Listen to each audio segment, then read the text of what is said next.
For more than 1,000 years, the resurrected Sith Empire advanced unchecked in deep space. All the while, we Jedi believed the Sith were extinct. Though several self-proclaimed Sith Lords challenged the Republic, they were all fallen Jedi, not true Sith.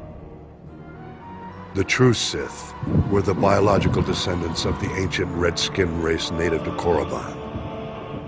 The true Sith were extinct, except those who fled into exile 900 years ago. The success of their reincarnated civilization is testimony to the dark genius of the Sith Emperor. But the dedication of the Imperial people must be acknowledged as well. In our brief glimpses into the Empire's secret history, one name stands out: Grand Moff Odile Viken, the founder of the modern Imperial military. As a child, Viken was one of the few hundred survivors who fled to carnage on Korriban at the end of the Great Hyperspace War. To escape their enemies, the Emperor led a small fleet of Sith ships in a hyperspace jump into uncharted regions.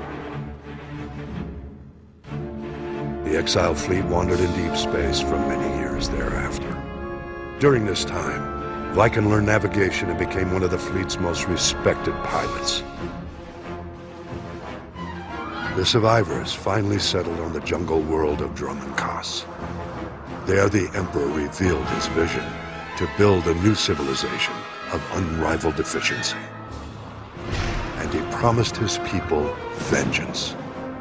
He promised them an empire destined to dominate the galaxy, an empire destined to bring about the Republic's destruction.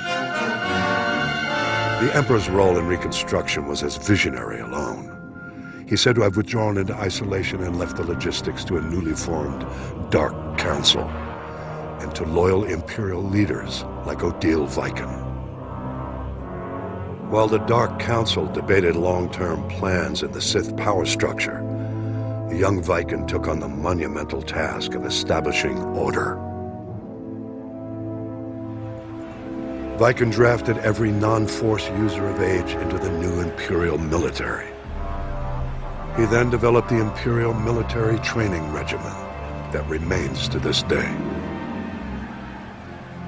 With his army well-trained, Viken led a campaign to carve a footprint into the wilderness of Dromund-Kaas, to create room for the Empire's new capital to flourish.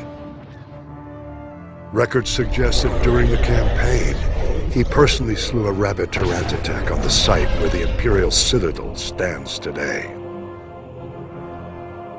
After establishing the Empire's dominion on Dromund-Kaas, Viken turned his attention to constructing a new Imperial Navy. Dividing his troops between engineering, mining, and manufacturing, he laid the groundwork for an ambitious plan: the creation of the Imperial Armada.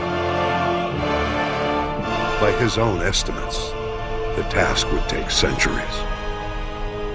Viken knew he would never see even a fraction of his plan's success. Nonetheless, he garnered the support of the Dark Council and started the work.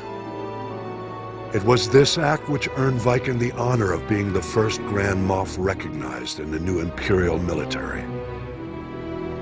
Grand Moff Viken was eventually killed during an Imperial campaign to conquer an alien system in deep space.